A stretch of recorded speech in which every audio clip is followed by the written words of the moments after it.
In this daily drop, we're going to take the Calibrite Display Plus HL and we're going to calibrate the Shinobi 2 from Atomos with its built-in calibration feature. So let's go. All right, I'm excited about this one, and this particular episode is sponsored by Calibrite. Calibrite provides industry-leading exposure and color management solutions for photographers, graphic designers, filmmakers, and content creators, including their color checker video targets and the Calibrite Display Plus HL for monitor calibration. Learn more at calibrite.com. All right, let's jump right into it and start talking about what we've got going on here. This is the Calibrite Display Plus HL, HL standing for high luminance. And this calibration device is really a future proofer. It is designed to be able to read and calibrate devices all the way up to 10,000 nits. Now, none of us that I'm aware of are calibrating devices or monitors that are 10,000 nits right now, but the fact that it can do that and it is really designed for the future of calibration is exciting. You can use their profiler software if you are calibrating things like external monitors, which is what I use it for, laptops and things like that. But in this particular case, we can take the Display Plus HL, and the Shinobi 2 from Atomos has a built-in calibration feature. Now, in the past, when you were trying to calibrate monitors like this, specifically something like the original Shinobi, there's a remote port here, and what you'd have to do is actually use that software on your computer. You'd have to get a special cable and plug that into here. Now, with the Display Plus HL, which is natively USB-C, in terms of where it terminates, you can convert it to USB-A if you need to, and it comes with that adapter. You can actually go right into the back of the Shinobi 2, which has a USB-C port. That's it. So the only thing you need to calibrate this device, besides the monitor itself, is the Display Plus HL. So that's what we're going to go through right now. I'm going to talk about some best practices and go through some tips. It's not going to take a long time, but it's important to know how to do this the right way. So that's what we're going to do. So I'm going to take the Shinobi 2, and the first thing I'm going to do is just plug the Display Plus HL into the USB-C port.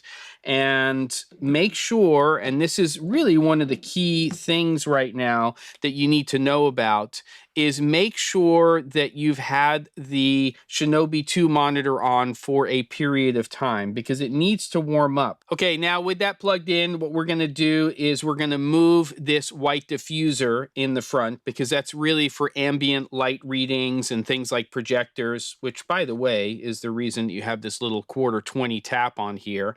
You can use that to attach it to a little tripod or something like that if you were doing projector readings. So with that actually now out of the way, we are going to go through the process here on the Shinobi 2 on how to calibrate. And it's a pretty straightforward thing, but the most important thing that you need to remember is, as I said before, you need to turn your monitor on and let it come to temperature. And the reason that this is so important is if you try to do an actual reading and calibration with it not warmed up, it will not be at its standard operating temperature. In fact, there is a built-in feature in the Shinobi 2 that if it's not to temperature, you will get a dialog warning telling you to make sure that it is to temperature. So you might have to wait a little bit longer. My advice would be turn the thing on, let it warm up for 15 or 20 minutes, and you should be good to go. All right, so there's a couple of different ways that we can get to menus in here, depending on how you have this configured. Right now, you'll see the full display here of the Shinobi 2. So I can go up to the top right and just tap over here on the battery icon, and that'll bring this menu up. Tap it again and it disappears. If you happen to be in this mode here where you're not seeing all of those menu items, then what you can do is just tap on the little cogwheel down on the bottom right.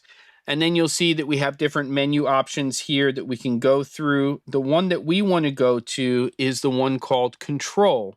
Under control, you'll see that currently it's off. Yours may be in a different state when you actually select this. But what you want to do is you want to tap on that until you see the word calibration. You can cycle through, you'll see it says camera, off, and calibration. You'll see that it states that the connection is USB, which is what I'm plugged into right now.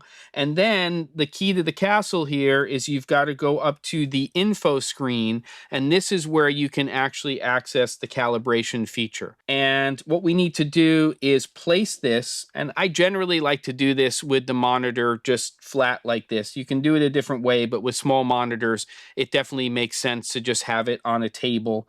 And I'm just going to place this in the center of the actual monitor. And you're just going to have to place it there, and it will move around just a little bit because you have this cable with some tension. Just got to kind of set that right in the middle of the device. Get it as close as you can. It's fine if it's right in the center there.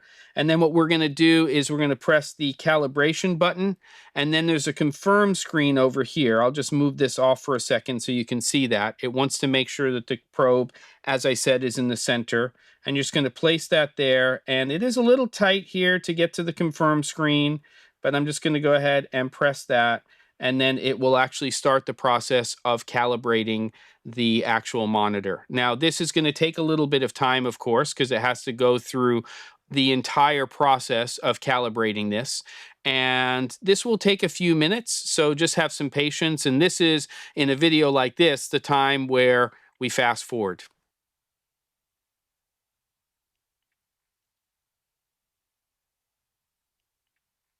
Okay, we're getting close to the process being done. And as soon as it's finished, we'll get a dialog box that will pop up. Okay, there we go. We are done. I'm just going to go ahead and remove the Display Plus HL probe. You'll see here it says Export Calibration Report, which you can do. So if you have an SD card and it's inserted into the Shinobi 2 and is formatted, then just go ahead and say confirm, and it will save that report over there. And then basically the calibration process is complete. I can confirm that again. And now my monitor is fully calibrated. And I can attest that with this process, the difference for me was night and day in terms of what that calibration was using this device and what it was like when I took the monitor out of the box. Definitely a difference. And the only other piece of advice I have in this entire process is make sure you do any firmware updates to the Shinobi 2 that are available. Hopefully that helps. Don't forget to.